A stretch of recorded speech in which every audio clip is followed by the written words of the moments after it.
What's going on? This is Ryan with Automatic Comics, and up next we are going to go over the top 10 pre-code horror books that are in my collection. And as part of that, I have a big unboxing here that contains a new book for that top 10 list. So let's get into these.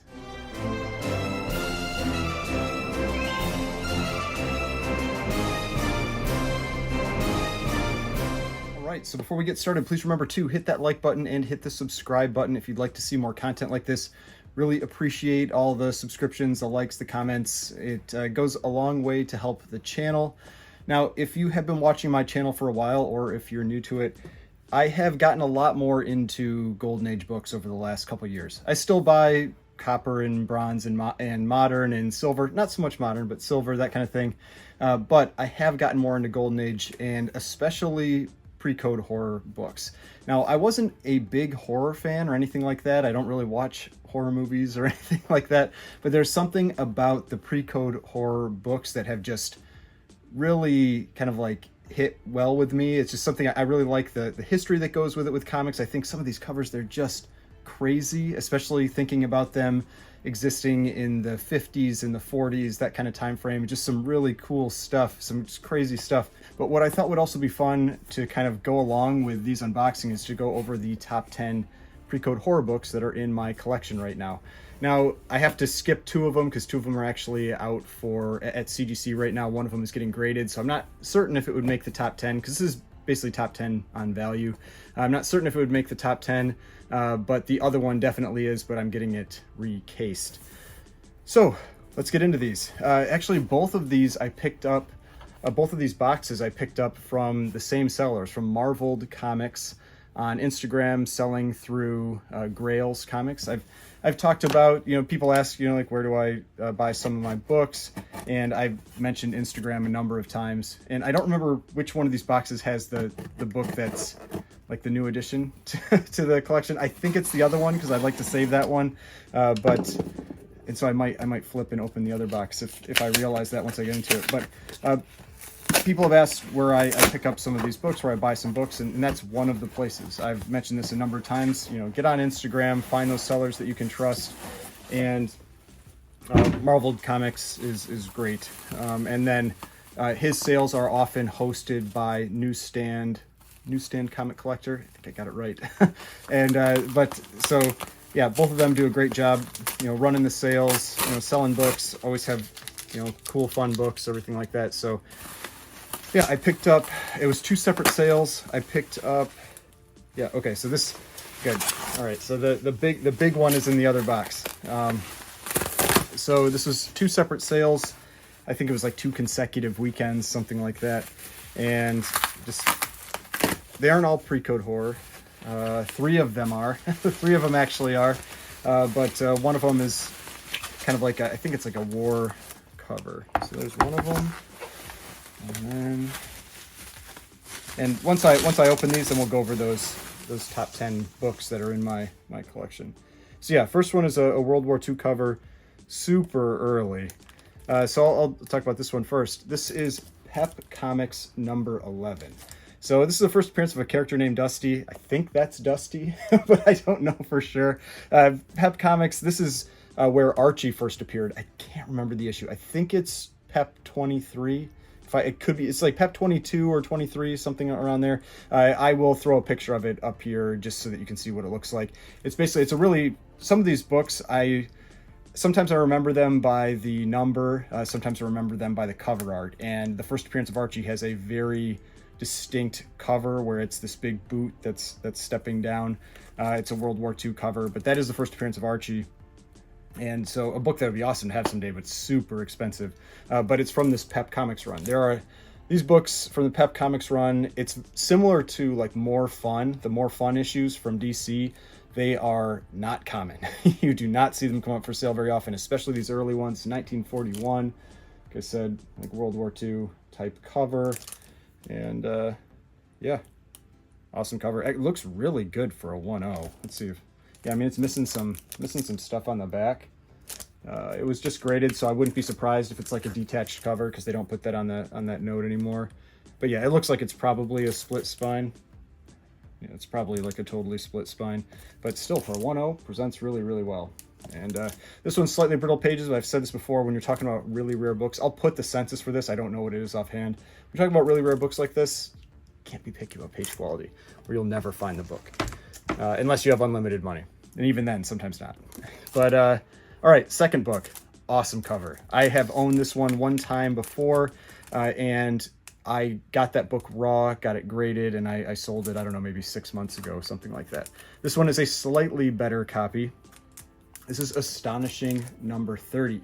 This is a Joe Maneely cover. This is 2.5. My other copy was a 1.8. But yeah, presents really solid for a 2.5. It's got some, let's take it out of the bag so you can see it a little better. This is a crazy pre-code horror cover. I mean, and the cover, it's not just the cover in this. Sometimes you have these really violent covers and the interior isn't all that shocking. The interior is worse. This cover, it's a whole bunch of these eyes, and they have tentacles, and they like came out of the ocean, and they're melting people and everything. Yeah, I mean, actually it looks really solid for a 2.5. So it's got, you know, spine wear here. There's a lot of staining on the back though. You can see all that staining along the back here. But that's really what you want to look for in these lower grade books. I mean, this is a very expensive book in any grade. I think my 1.8 I sold for over $1,000. So very expensive book in any grade. But yeah, just awesome pre-code horror cover. Now this is from Atlas, if you're not familiar. The precursor to Marvel was Atlas, and before that it was Timely. And so these Atlas horror books, I've been talking about that a lot of them feel undervalued to me, or underappreciated, whatever you want to call it, because a lot of the pre-code horror books have really taken off, but the Atlas ones on average have stayed a little more affordable. There are exceptions like this. You know, these ones that are super violent covers are always going to be the exceptions, and this is one of those. But yeah, Astonishing number 30, Joe Maneely cover, super violent book. But yeah, cool one. All right. Now, next box. There are two in this one too. And cool thing about one of these, and this actually isn't the Keeper book, so I'll talk about it a little bit. Cool thing about one of these is it is a top of census. I don't have many top of census books. I think I have, this will be my third. And most of the, like one of my top of census books isn't like, I don't think it's like a legitimate top of census, you know, because it's one where it's a double box. This one, which is good because this was an expensive box. So yeah, so double boxed, and but the one of them, it's basically like, it's a book that I just feel like people probably don't grade that often, and I think it's like a 7.0, and it's, I mean, it's golden age, it's like 1941 or something, but that one, yeah, it's top of census, but I think there's only like 2 other books on the census because just nobody gets it graded. These two now, like one of mine that I have is a legitimate top of census. This one is also a pretty legitimate top of census. Now, this one I wouldn't be surprised if it ended up getting passed at some point because it's not super high grade. My other one is super high grade. But when I say top of census, if you're not familiar with what I'm talking about, basically I'm talking about the CGC census. So CGC, the grading company, they have, if you go to their website, you can check basically the census for the books that they've graded, and you can see what are the highest graded copies for any given book. And top of census means that you have the highest graded copy of that book that has been graded. Doesn't necessarily mean it's the highest graded copy out there. You could have somebody that has a raw copy in their collection that they decide to send in to get graded. You could have something like, you know, the Promise Collection pedigree that showed up and just took top of census for, I think, like thousands of books. You know, you can have things like that happen where there are these collections that are out there, and then they can just, you know, take that away from you. So that's why you want to be a little cautious with, because a lot of times people will pay a big premium for a book that's on that top of the census. You want to be a little cautious with that, because if it isn't like a 9.6 or a 9.8 or something, even in the golden age, the likelihood that something might pop out and top it is out there. All right, there's the first one. That is awesome. And then here's the second one. I'll save the one that's the new. It's a Keeper book, and it's going on the top 10 in my list. And then this one This is the Top of Census book.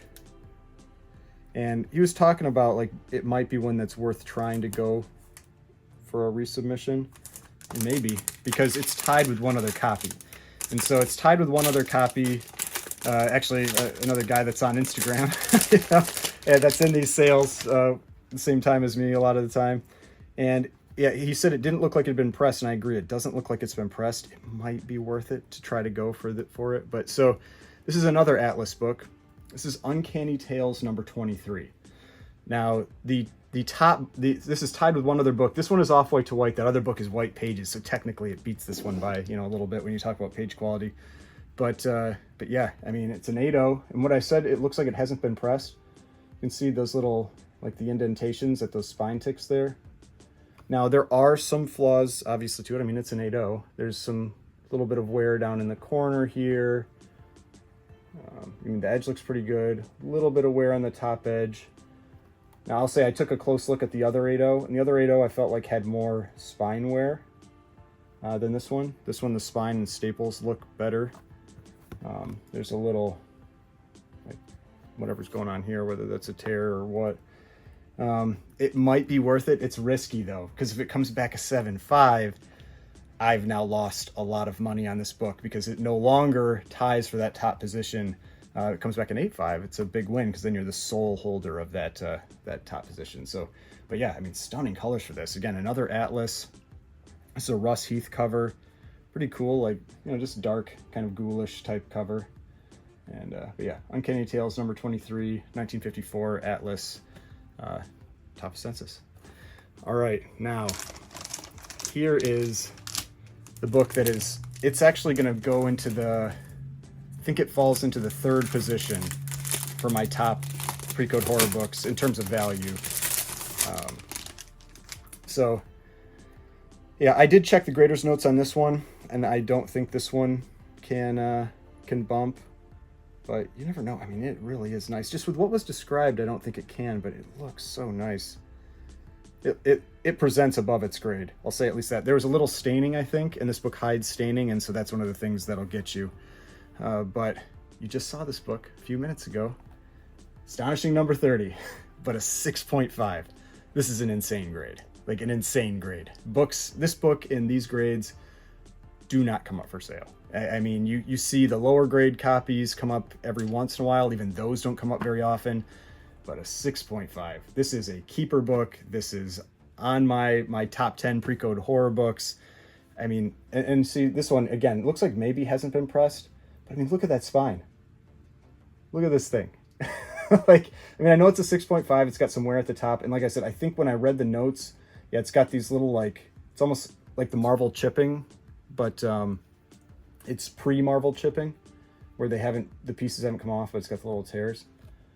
But man, this is a stunning 6.5. Like, that spine is crazy.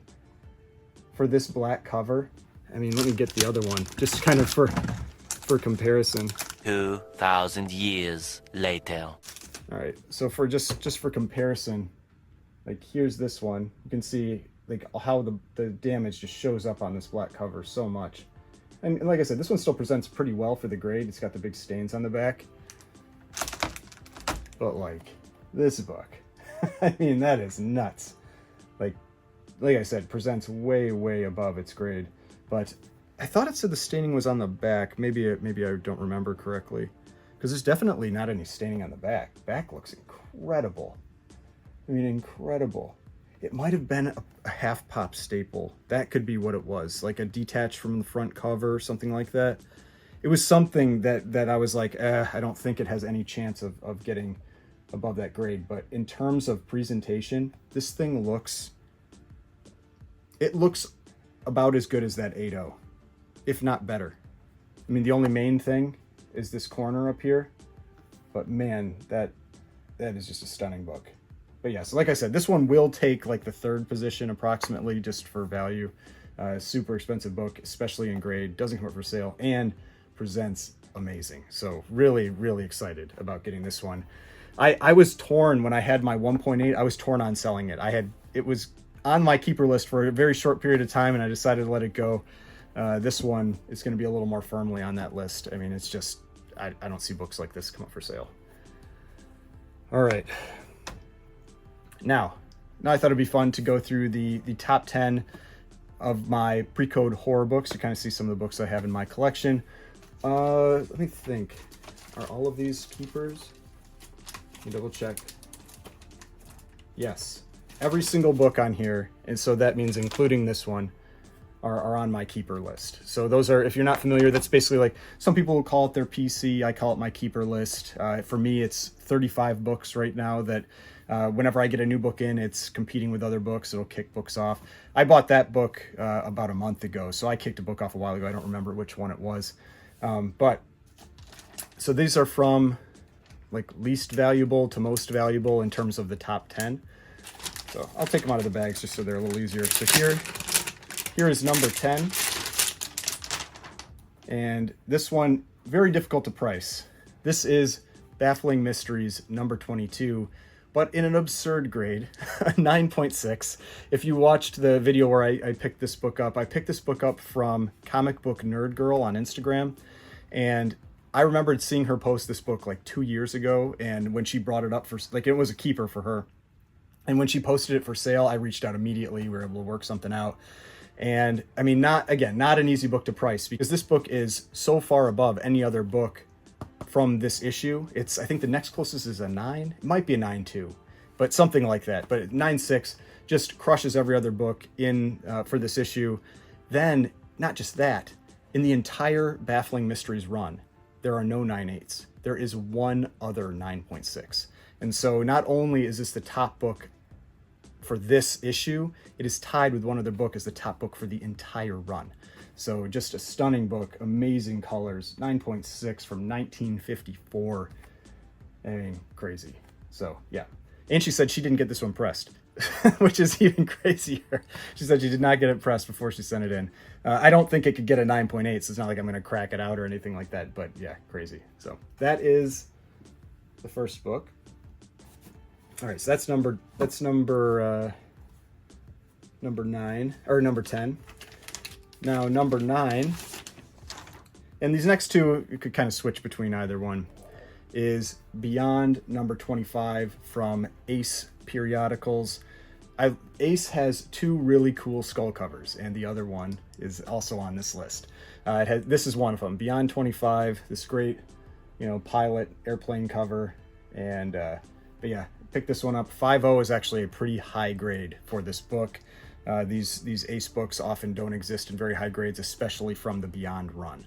And so Beyond number 25, cool skull cover, amazing looking colors and everything, but a 5.0. Then the next one, I said, is the other Beyond cover that has so this is number 8. This one I actually bought raw, and I got it graded. So this one is Beyond number 27, 5.5. This is, I can't remember, the highest graded copy is a 6. I think it's a 6.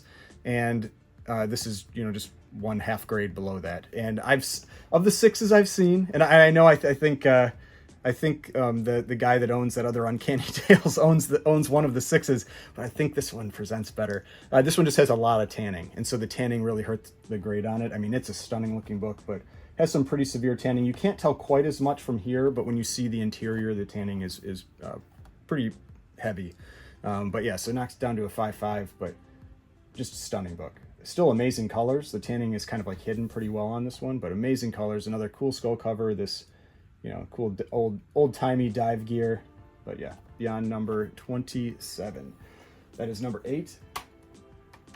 Now number 7. This one, I mean, some people might not say this is a pre-code horror book. That's always some of the tough parts with these like pre-code horror books. It's kind of in the eye of the beholder sometimes if you'd classify it as that or not, but I do, because it's got a devil on the cover. So this is Suspense Comics number 11. This is one of these classic L.B. Cole covers. This was one of the books that got me into what I'll call like pre-code horror books. It was actually Comic Book Nerd Girl. She posted her copy of this, which she sold. I tried to make a deal with her for it, but I didn't get it. She ended up selling that one too. And but this one is the one that I ended up picking up when I ended up seeing that, and this one came up for sale pretty soon after, and I've barely seen them come up for sale since then, maybe 2 or 3 other times in the last 3 years. But yeah, love this LB Cole cover, really cool devil cover. You'll see the same devil he uses on Mass Comics #2.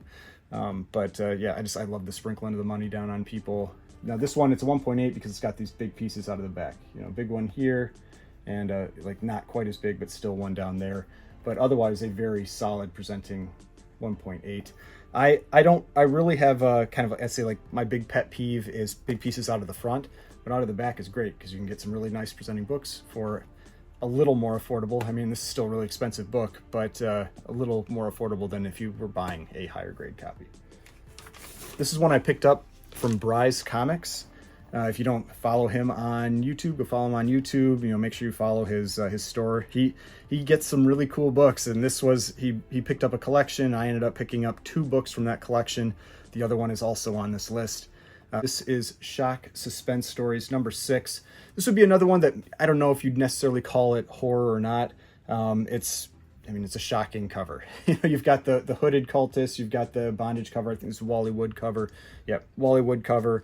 And she really has that Wally Wood style. You'll often see him use this like draping fabric on women on his covers, and yeah, he draws it really well. But a beautiful copy, a 6.5. Definitely very, very happy with this book. You know, back looks great. And I talked about this when I got it. It's one of these that's actually pretty surprising it's this high a grade because the staples are offset on the front. And now, I don't mean staples being offset doesn't impact the grade. I've seen people say that it does not. I mean, maybe if it's like dead in the center or something, but offset staples doesn't impact the grade.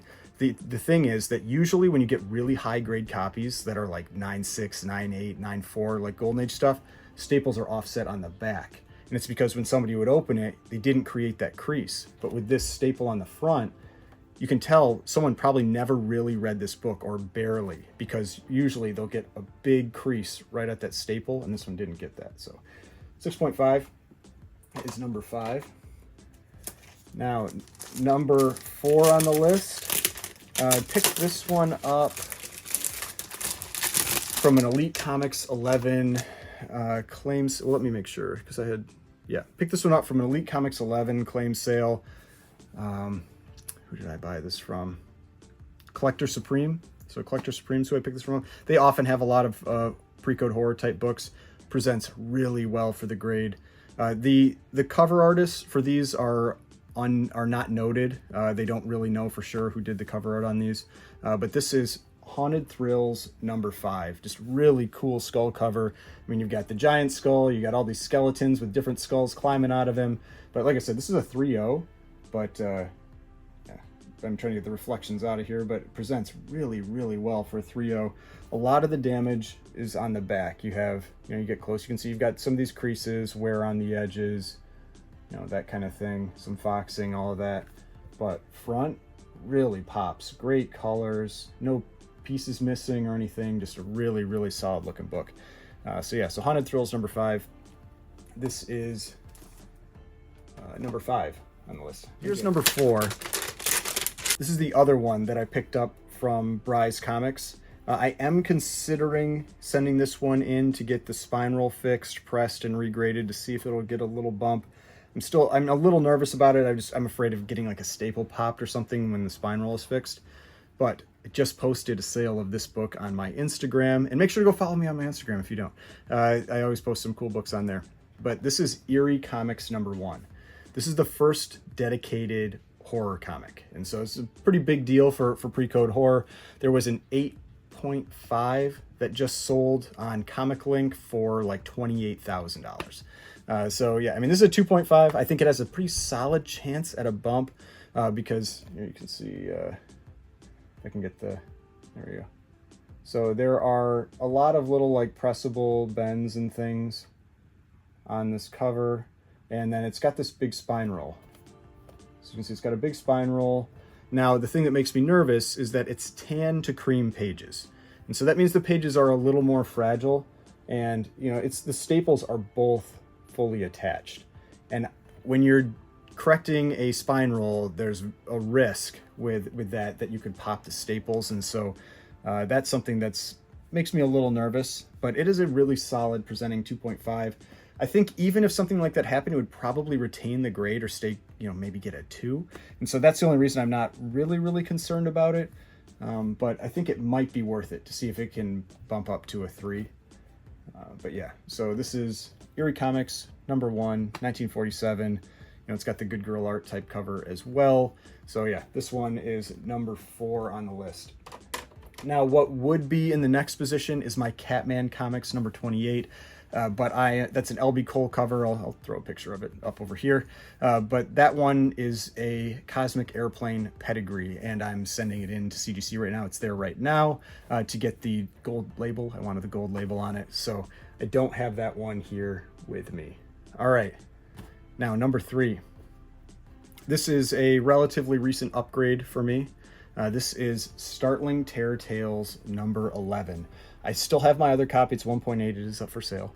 But this is number 11, a 4.0. It's a nicer presenting copy than the 1.8. But yeah, really pretty sharp looking book. Again, no pieces missing. A lot of the wear is, relegated again to the back, which is what I always like with these books, because then you're gonna get something that presents better and the damage that's knocking the grade down is not visible. There's a little bit of discoloration, which is pretty common on this book. My other one has more of that discoloration just with these red covers, but classic LB Cole cover. This is basically the amped up, more violent version of his Suspense Comics number 8. That's the first time he uses, Suspense Comics 8 is the first time he uses this spider with the skull. And then this is just a much more violent version of that cover. But yeah, off-white to white pages, really solid presenting copy. There are 2 versions of this one, where the blue that's around here is black in another version, and this blue up here is black. So you can see that up there. Blue and black logo variants. That's what they're talking about. So you will sometimes see it as black, sometimes see it as blue. I think both of mine are the blue one. All right. Now, number 2.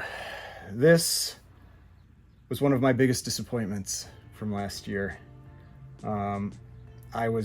I'm still upset about the grade on this one, but what you gonna do? It's still a beautiful book. This is Crime Suspense Stories number 22, probably the most famous pre-code horror cover. This is the one that has really kind of like taken center stage with what a lot of people are trying to get a copy of. There are actually quite a few copies of this book graded with respect to Golden Age. It's over 300 copies are graded for a Golden Age book. That is a lot. It's from EC, and I think it's just a stunning looking 5.0. I think it should have gotten a 5.5. I think they hit it for the tanning too hard. I mean, yeah, it definitely has tanning. And that was one of the big themes that I talked about last year, that I felt that they have really changed their grading on tanning. A couple years ago, it was stains. Like stains, they started hammering everything. And then now they've moved on to tanning. And tanning, it seems like they're just hammering everything. So I am very cautious now with any book that I am aware has tanning in terms of how I'm evaluating the grade. Like if somebody shows me a book for sale and they say, oh, it's like a 7.0, and they're like, oh, but it has this tanning, I'm like, that's not a 7.0. You're not getting a 7.0 anymore at CGC with that kind of tanning. So it's just something that and this wasn't advertised as a 7.0, but it's just something that you really do have to be aware of. But yeah, stunning looking copy. But yeah, still a little salty about the grade on this one, but I don't know.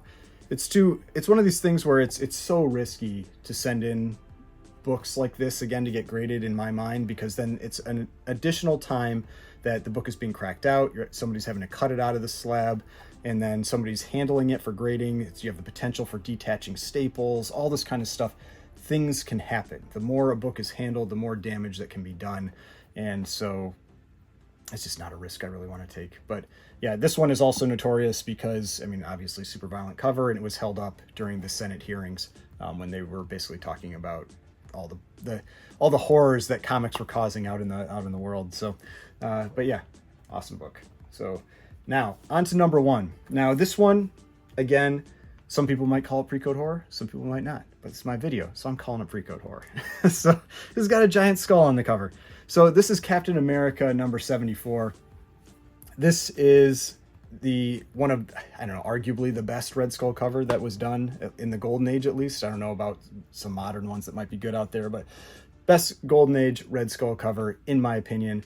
I love the red background on this one and everything. And so what Captain America did for the last few issues before basically they stopped the run, they switched over to more like horror type titles. Actually, issue 70, I think it's 75, right after this one, Captain America isn't even on the cover. It's just kind of like a horror cover where this thing's jumping out of some tomb or something like that at this woman.